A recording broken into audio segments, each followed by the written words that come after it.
सदियों से इंसान निशानियां और मोजज़ात तलाश करता आया है ताकि ईमान में पुख्तगी आए और दिल को यकीन नसीब हो। लेकिन जब ये निशानियां पेश की गईं, तब भी बहुत से लोग मुंह मोड़ गए, देखने वाली आंखें रखते हुए भी हकीकत को न देख सके। आज हम 3 कदीम राजों को बेनकाब करेंगे जो मिस्र की रेत में छुपे रहे और सदियों तक इंसानों से छुपाए गए, यहां तक कि इन्हें आखिरी आसमानी पैगाम में महफूज कर दिया गया। पहला वाकया एक फिरौन का है जो मूसा अलैहिस्सलाम का ताक़ुब करते हुए समंदर में दाखिल हुआ। दूसरा एक और फिरौन की कहानी है जो आसमानों तक पहुंचने के लिए एक मीनार तामीर करना चाहता था। और तीसरा एक नेक दिल फिरौन जिसके ख्वाब ने आने वाली नस्लों की तकदीर बदल दी। ये आम किस्से नहीं बल्कि निशानियां हैं, ऐसे पैगामात जो इनके लिए महफूज किए गए हैं, जो इनकी गहराई में झांकने की हिम्मत रखते हैं। लेकिन आज हम सिर्फ ये कहानियां नहीं सुनेंगे बल्कि जदीद टेक्नोलॉजी और AI मॉडल्स का इस्तेमाल करते हुए इनके सच होने के इम्कानात का तज्जिया भी करेंगे और देखेंगे कि क्या वाकई ये इल्म 7वें सदी में कुरान में आ सकता था। आइए मिस्र की सरजमीन में दाखिल होते हैं जहां वक्त से मावरा सच्चाइयां दफन हैं और एक इलाही पैगाम नस्लों के लिए मुंतज़िर है। पहली निशानी, फिरौन की लाश। तसव्वुर कीजिए, एक जालिम बादशाह मूसा अलैहिस्सलाम की दावत को ठकराता है, गुरूर से लबरेज अपनी सल्तनत में जुल्म फैलाता है, बेटों को कत्ल करता है, बेटियों को जिंदा छोड़ता है। यही फिरौन कुरान में सबसे ज्यादा जिक्र किए गए वाकयात में से एक है। और फिर 3000 साल बाद 1881 में मिस्र के इलाके दियर उल बहरी में एक मकबरा दरियाफ्त होता है जिसमें मम्मीशुदा लाशें मौजूद थीं। माहिरीन ने इन लाशों में से एक को मूसा अलैहिस्सलाम के दौर का फिरौन करार दिया। हैरत अंगेज बात यह थी कि इसकी लाश दूसरों के मुकाबले में कहीं बेहतर हालत में महफूज थी, जैसे वक्त इसे न छू सका हो।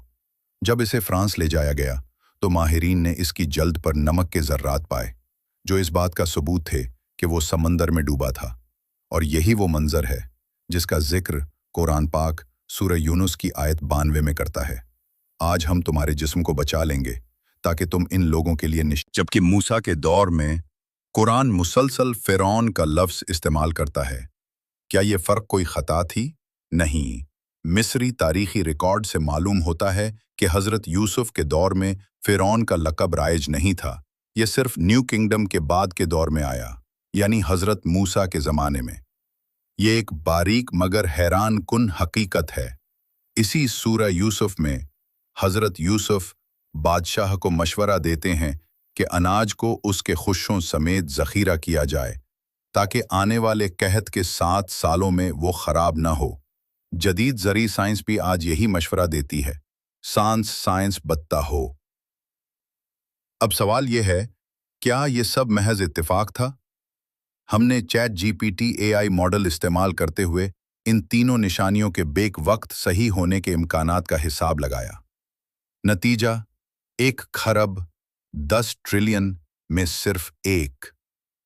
ये महज इत्तेफाक नहीं बल्कि एक पैगाम है, एक मौजज़ा, एक दावत, एक निशानी जो आने वाली नस्लों के लिए छोड़ दी गई है। जैसा कि कुरान कहता है, हम उन्हें अपनी निशानियां दिखाएंगे आफाक में और उनके अपने अंदर, यहां तक कि उन पर जाहिर हो जाए कि यही हक है। सूरह फसलत। तो क्या आप इन निशानियों पर गौर करेंगे या माजी की तरह मुंह मोड़ लेंगे?